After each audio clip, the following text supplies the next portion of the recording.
All right, I am so excited. I'm going to have a Happy Kids webinar. What is this webinar about? Okay, it's free, first of all. And have you ever noticed that you have trouble when your kid is having a tantrum and you kind of end up usually yelling at them and then feeling bad and you're like, what else am I supposed to do? I'm trying everything I know and it's not working, right? Well, I've got a solution that I have learned over the years and I've had such success with it and I want to share it with you. So on Thursday, May 13th at 7 p.m., it's a 1-hour free webinar. Don't worry, if you register and you can't make it, I'll send it to you because I totally want you to learn this stuff. And I really think it can help you literally change what you do tomorrow with your child. All right, so if you want to just email me your name and your email address to 302-312-6025. We'll get you registered through it and send you an email. That's 302-312-6025 and just send your name and email. Hope to see you there. Well, I am so excited to have Dr. Shahana Alibhai in our show today. Dr. Alibhai's parents escaped Uganda as refugees and landed in Canada. Dr. Alibhai was raised to find a stable and safe career, but before hitting submit on her application to medical school, she stopped and realized her love of fitness because as a high schooler, she took night classes to become certified fitness instructor at the age of 16. She ended up going back and clicking submit on that medical school application and practices as a family doctor today, while mother of 3 energetic boys. She's a motivating and inspiring public speaker and famous for her TED Talk, Emotional Literacy for Better Mental Health. But like each of us, she has a story. After completing her residency in family medicine and birthing her first son, the stressors of life caught up with her. As much as she knew how to maintain a healthy lifestyle, she found herself at rock bottom, suffering with postpartum anxiety and feeling alone. Dr. Alibhai, thank you so much for joining us today. Thanks for having me. Can you take us back to the time you were dealing with postpartum anxiety? How were you feeling? What symptoms were you experiencing? And how and when were you able to get help?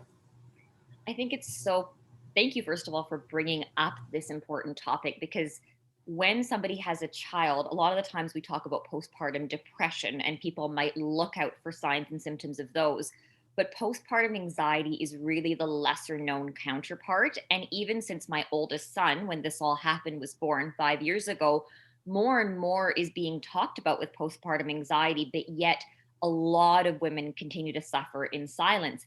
Postpartum anxiety is just an umbrella term that can encompass having panic attacks at random periods of time. It can encompass having intrusive thoughts like OCD type tendencies as well, or it can just be a generalized feeling of being so keyed up on edge that you feel like you're unable to operate. For me, I recognize now that I always probably suffered with some sort of tendency or leniency towards anxiety. And in fact, I also had what is called OCD, but it's only the obsessional part of it where you have some intrusive thoughts. It's very scary as a mom. 90% of women have these thoughts. Could harm come to my baby? Could I be the source of harm coming to my baby? And even me just articulating this, I'll tell you, takes a lot of courage because sometimes I hide behind the umbrella of, oh, it's postpartum anxiety because that's a lot more accepted. But the minute you say postpartum OCD or intrusive thoughts or what those thoughts could entail, it's buckets of shame and buckets of guilt. And I drowned in that. And I'm only saying this because during the time that I was suffering, a woman that I knew took her own life due to postpartum. And it still is hard to talk about. It's still hard to wrap your head around. But all I can say is I can see when you're buried in that shame and guilt and don't want to talk about it, how those thoughts of, I don't want to be here anymore, can come to mind. So it is such an important thing to talk about. So for me, yes, it was those intrusive thoughts. Could I harm my child in any ways, and how awful that made me feel? But it took me about 9 months to actually even recognize it. And it was this tiny little blog post that someone had written that this very courageous woman wrote about. And I was like, yes, I'm not alone. That's it. And there was a label to it. I didn't even know it was called postpartum OCD, and I'm a physician.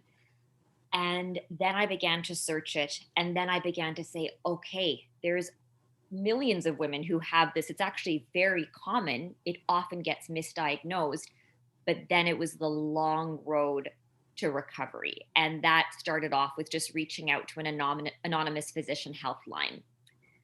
So from there, it was speaking to psychiatrists and counselors, considering medication. But moreover, it's taken me even 5 years to do this, to have this conversation, to talk openly, and to not, and to forgive myself, if that makes any sense.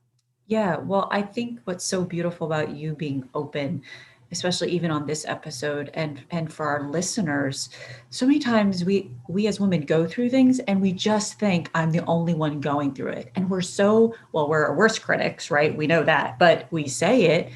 But I love how you've gotten to a place to be able to share your story, that hopefully someone listening might be like, oh my gosh, I'm not alone. And they don't have to be scared, afraid, or alone. And I know you had said earlier that as a physician, you're like, shoot, I'm the one who's supposed to be telling people they have this problem. And here, like, how am I supposed to like admit that I have these symptoms, right?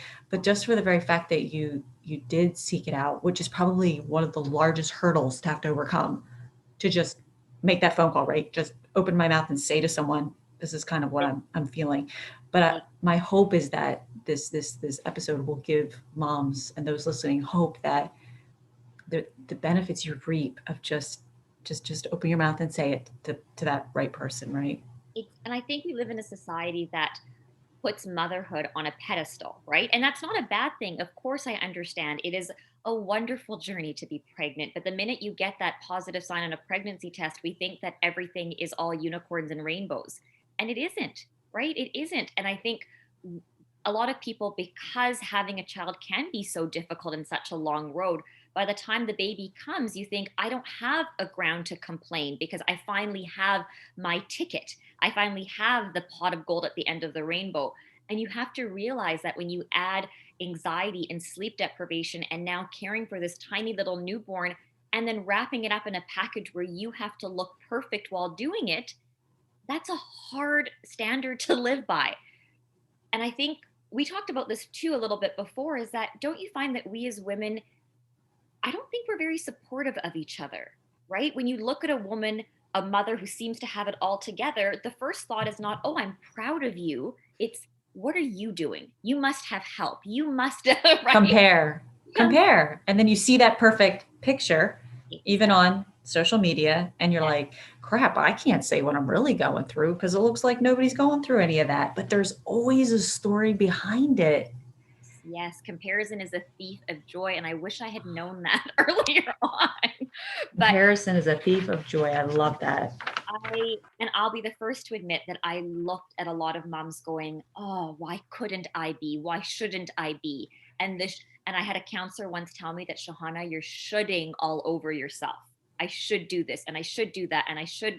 And she's like, stop, be kind to yourself and realize that, when are you going to start believing that you as a whole, your perfections, your flaws, your everything is enough for you, right? And I think we accept that fully, hopefully, in our partners or in our children, but we never accept that in ourselves. So hard, so Yeah. hard. We're so forgiving of others, and we Yeah. need to forgive ourselves. And I love that you brought up it being enough. And we're going to get to that in a minute because that's a really beautiful topic we're going to touch on in a minute. So in your TED Talk, and I'm going to switch gears for a second. In your TED Talk, you mentioned, we know all too well how to run ourselves down by saying we should be doing something, we're not. And we listen to that internal dialogue running in our mind, that all too familiar negative self talk. And then we just end up feeling frustrated, guilty, and alone. You say the first step is to learn to be aware. Can you walk us down that path of what that looks like? We think we know what that is, but help us understand that more. And it sounds like such an easy term. So, self awareness is one of the building blocks of building emotional literacy. And emotional literacy is, once again, this huge umbrella term. your EQ. How well are you able to recognize and identify emotions in yourself and others, and use that in a constructive way to build empathy, to build relationship?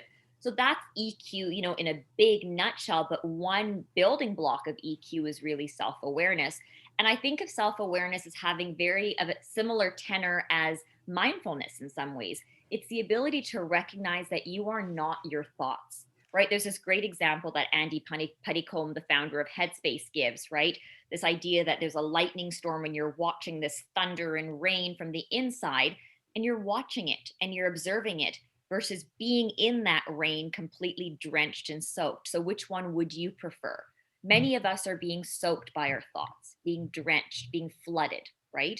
We don't have the capability to take a step back and actually observe what we're thinking without feeling that we are so um, in it. And I think when it comes to self awareness, it's the idea, first of all, that you have this running commentary always in your head. Michael Singer, like a New York Times bestselling author, says it best. It's like it's your inner roommate. You have this inner roommate in your head, but nobody ever defines it that way. And if you asked anybody to say, do you even listen to the thoughts in your head? People might think, I'm not crazy. Nobody's crazy. It's the fact that it's your own voice that you're talking to yourself. So I think once we understand what that running commentary, what that inner roommate is saying, you can start to identify, be self aware as to what kind of thoughts, what kind of emotions are you having, what kind of feelings, behaviors are you participating in. And that takes curiosity. And it's very hard to be curious when you feel like your cup is empty.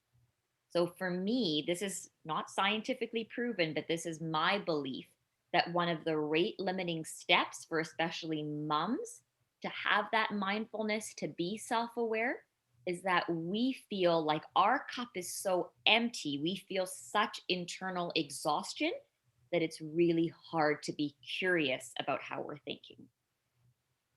And is that what you take on your speaking events where you talk about how to start those steps to take care of Exactly. yourself, to fill, to get to A the place to be curious? 100%. That's Exactly. awesome. It's so easy to say, just be self aware, right? That Right? doesn't And it's such a way. term that's kind of thrown around. We all know, that was self-care, self-aware, but Oh, what is it? We know it, but is anybody really doing something about it? I don't know. That's a whole other, exactly. If I hurdle to. gave you, a day at the spa and, an out 2 hour counseling session and a private yoga, I think you would be suddenly miraculously feeling a lot more grounded and relaxed and stuff versus maybe you're like me and you have 3 kids under the age of 5 and you feel like I tell my husband all the time, I don't need time, I need space. I need physical space, I need mental space, I need emotional space because especially as a busy mom, people are always so close to you in emotions, in their speech, in everything that they do. So I think moms especially need a little bit of a breather. And if they get that, then they are allowed to explore themselves. And to recognize A, that you need it, Yeah. B, are you in a safe enough support structure to To get, vocalize that, right? It's one thing to know it, it's another to actually say that to your family and have them be able to respect and give you that. What yeah. what kinds of things do you do to give you that space? What gives that to you?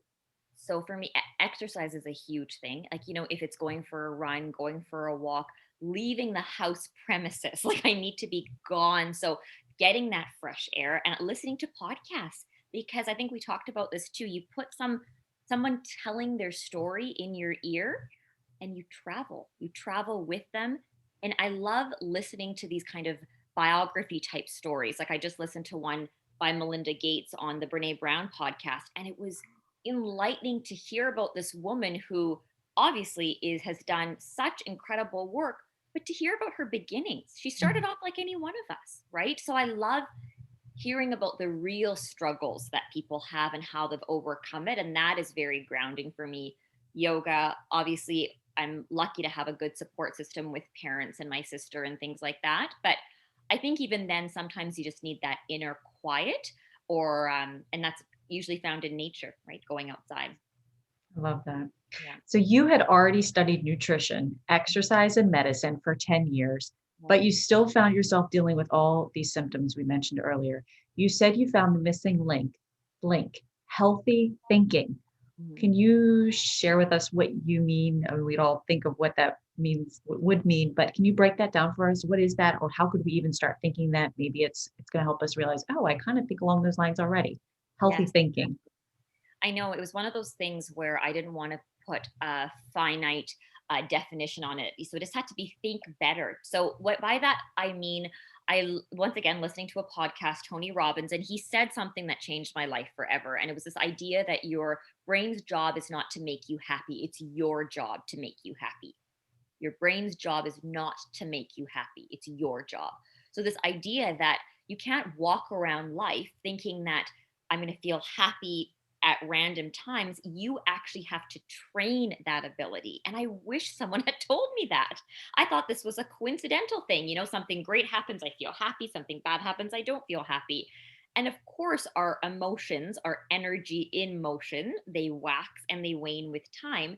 But there are other things that you can do to bring out the best of you, the best of a situation, or even the fact that it's okay to recognize how you feel, observe it, and then move on. Instead of what a lot of us do is says, I don't feel frustrated, I don't feel angry. Like you're constantly negating how you feel. So I think it was this aspect of what are the different tools and techniques I can use to train my brain to look at any situation in a little bit of more of a positive light. And is that what you mean by your pyramid that you share? Exactly. So the Okay. pyramid, the foundation really is think better. So it was this idea that I spent my life in the middle half of the pyramid, the eating better and the exercise, the eating better. And I thought I could work my way out of any problem with that. And honestly, when I was going through the really difficult time with postpartum anxiety, I sat down one day and just drew out this pyramid and realized I had been completely negating or lacking the foundation. I just thought thinking was by chance. And I thought that the more my brain worked and wired itself and the faster that it ran, the more productive and happy I would be. And those two things are not correlated. So, and that's why the second half of the foundation is connection, right? It's really hard to allow yourself to be self aware and open up that Pandora's box of even addressing how you feel if you don't have a fail safe to lean back on, i.e., a partner, a spouse, a friend. Because when these are big feelings that you can feel, despair, frustration, emptiness, loneliness. Okay, I'm self aware enough to recognize it, but now what do I do with that? So that's why connection has to bolster you. It has to buffer those big feelings. And the average American has, three friends that they really can call on, even though we probably have thousands, if not, more Facebook friends or whatnot. So I think what I had realized that I'd worked so hard to in my marriage and finding the one, and I was always focused on having a child, that during the course of medical school and beyond, I'd let many of my friendships dissolve. And it's hard to look at your spouse and make that person the love of your life, your best friend, your business partner. You need to enrich your social life. And I think that was one of the lessons I learned myself. Well, I can't wait for us to hear more about your pyramid later on. But so you live in British Columbia and you work in the largest health youth clinic in BC for ages 12 to 24. Knowing that 1 in 5 Canadians suffer from a mental health illness, what is it about your work that you're most passionate about? So this was a line of work that I never considered myself going into. It was just something that, like, working with adolescents, like, really, it was never something that I went to medical school for. But we, as a resident, you train in the site as part of your rotations, and it was really my mentor, Dr. Elizabeth Watt, that changed I think, my belief system when it came to the pliability of adolescents, and that they are so incredible and can teach us so much. And I think I came from a family, and I think many of us do, that You drive past the mall and you see those kids that are dressed a certain way or doing certain things, and don't associate with those ones, And I think judgment is the word. Um, and I think I led a really sheltered life now looking back, of course, and listening. And I think I feel really blessed to have the childhood that I did. But what if you didn't get a start like that in life? Like one of my favorite questions that I ask the youth that I work with is, you know, tell me about your childhood. What did your childhood look like? And a lot of the times they're like, what childhood? Like, what are you talking about? I was in and out of foster care. Both my parents were in prison. I like this is That's idea of a quintessential family, the 2.4 siblings or whatever it is, like it doesn't happen. So what if that was your start to life? I hear him sitting here, educated, very sheltered, and I still struggle with my mental health. So then what about them? So I had this patient, it was actually just last week, chatting with me, and he had never talked to anybody about his mental health.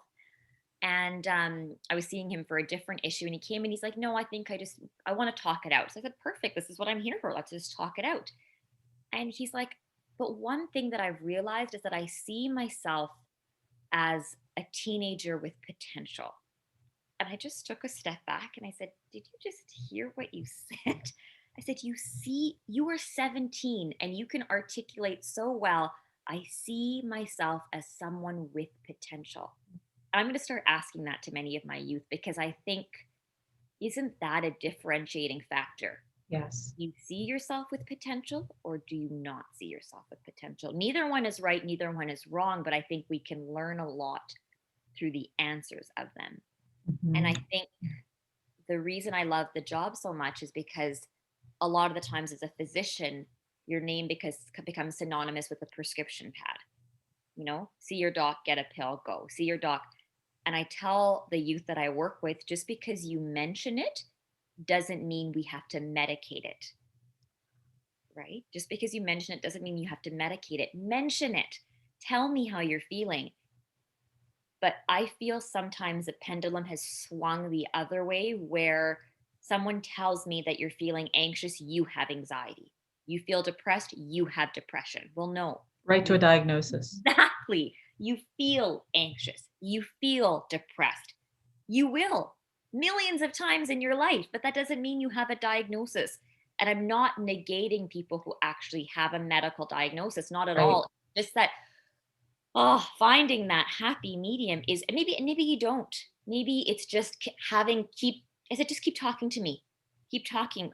Making sure that you're safe, making sure that you have your supports, trying different things. But if you see yourself as someone with potential, that's a win for me, right? So, and I understand your clinic actually provides resources to these teens, like you were saying. Sometimes you offer yoga classes, you offer all of it. It's incredible. It's a one-stop shop, and I mean it's a 3-story building. And a teen can walk in there. They can get their pregnancy test. They can get their a job application filled out. They can see a counselor. Like, it's any resource for a child, 12 to 24, all in one building. We have drug and alcohol counselors on site, social work, because a lot of the times it's not a medical problem that you need help with. It's a social problem. And that's why I have such respect for social workers that can navigate the system. Like, here we are in 2021, and I have youth coming to me saying that they're hungry, that they don't have a place to stay, that they're worried about their safety. This is real. Yeah. This is like, this is not a pill fix, right? No, it's well, your clinic sounds like a whole person approach, right? Whole, you're not just targeting like, oh, you just came in with a cold, but you're looking at it as a complete picture of how can we help this child socially, emotionally, possibly medically, on all fronts. And that's what I think is so unique. And this was the dream and vision of Dr. Watts, correct?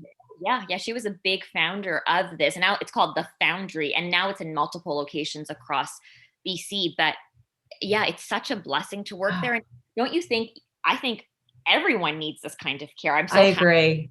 Everybody does. As soon as I heard you talking about it on the other podcast, I was like, wait a second, this should be like in every community. Yeah. Oh, I know. And so I'm thinking of of our listeners listening. Yes. And some of them, some of us have teenagers and they're so hard to connect with. Like you can't get anything out of them. You can't get them to engage, with your family, whatever you want to do. Sometimes it's just such a struggle, right? What's one or two things you would say to a parent listening to this that could help them get like an in and try to get something, some sort of feedback from their child? Maybe what like open-ended questions would be a good stem, or what approach, is there any like tip you could leave us with in that area?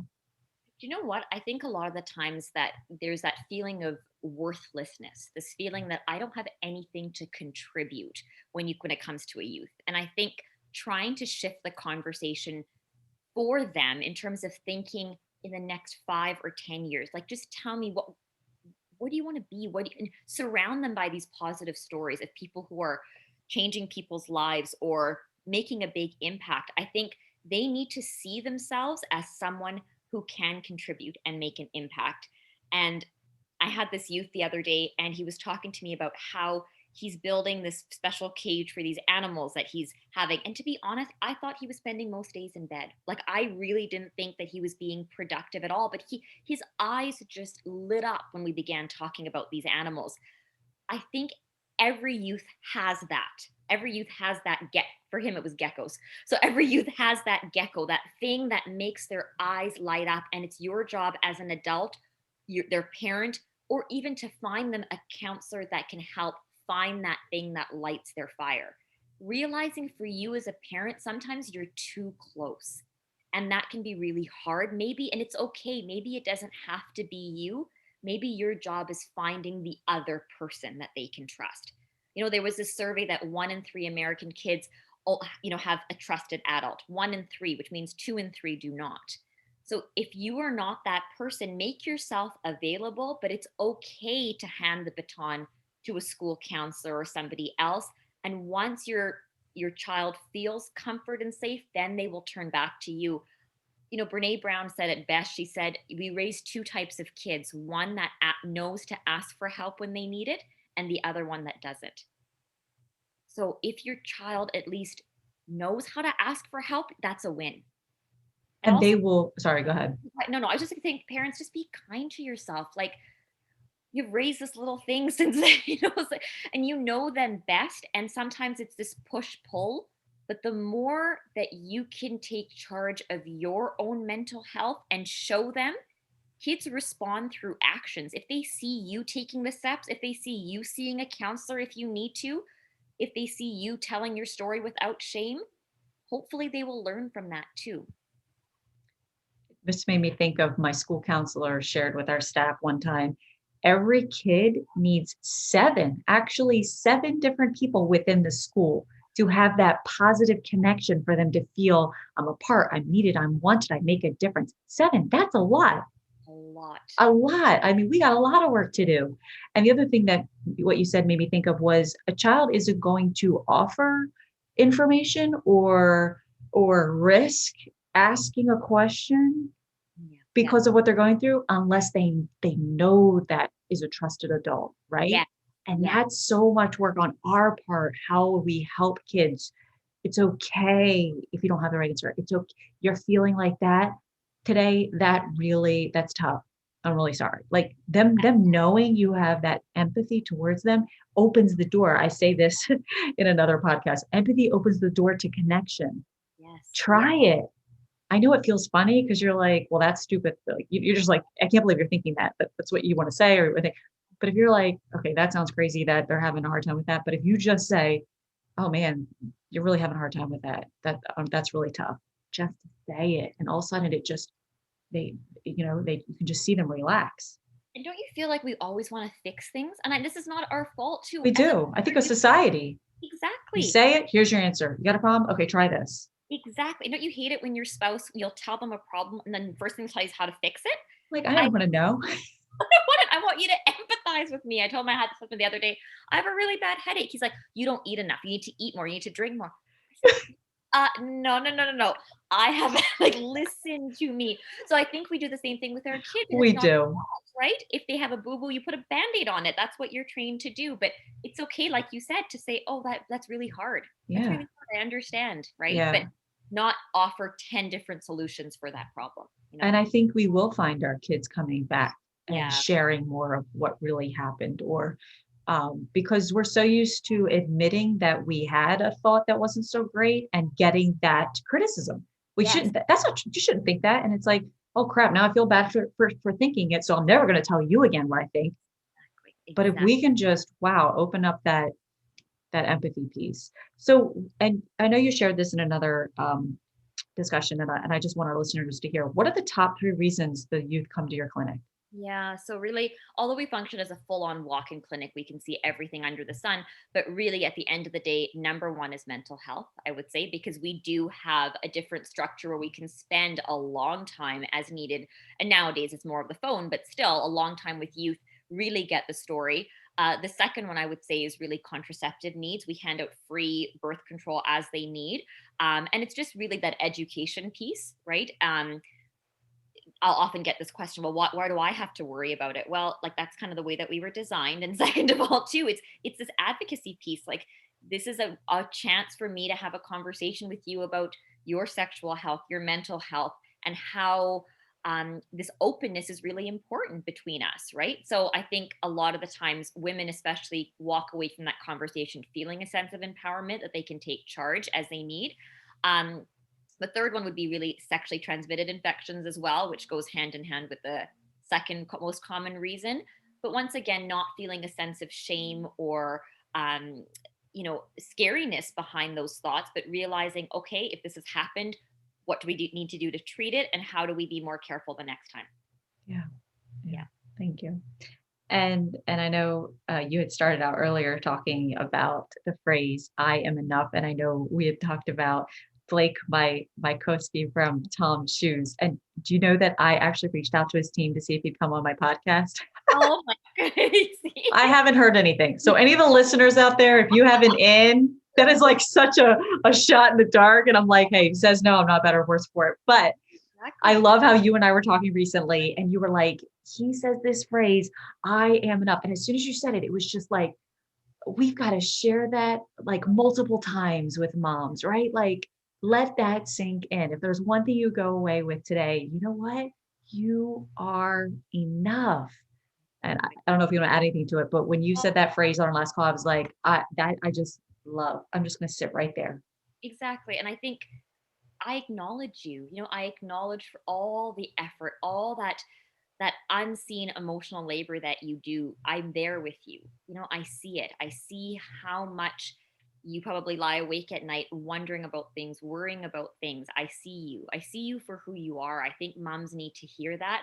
And moms need to hear that, it's just kind of this, we're expected. It was a beautiful saying once. I once asked a mom, I said, and tell me about who you are. And she told me, it's not about who I am. It's who I need to be. Who I need to be on a Monday versus a Tuesday versus a Wednesday. And it's so dynamics and in flux. Like right now, after I end this podcast, I'll be doing dishes and laundry and knee deep in diapers and childcare. It's really not very glamorous, but at the end of the day, be kind to yourself and realize that sometimes everyone's cup needs to be filled a little bit. And the best way to fill it is just to realize you're enough. You are enough. Well, Shahana, thank you so much for taking the time to share with us today. I can't wait to talk with you again. And we're just going to leave with that one thought: I am enough. Thank you so much. Thanks for having me. Did you register for the collaborative problem solving webinar I have coming up? This is so cool. Okay, it's a free webinar I'm offering on May 13th, 7 p.m. And you need to register today because there's a limited number of seats, but I can't wait because I've learned a process over the years to help parents, educators, anybody with kids when they're going through a tough time or they do something wrong. How do you find out like why they really did it? And you know how when you try to problem solve with them and they completely shut down and don't talk to you? How do you even get to that point where you can have them open up and talk to you? And I've done it and I've experienced it and have had success with it. I can't wait to share with you about it. It's just a 1-hour free webinar. And if you miss it, don't worry, I'll email it to you so you can watch it on your own time. But sign up today. The registration is in the link below and I can't wait to see you there.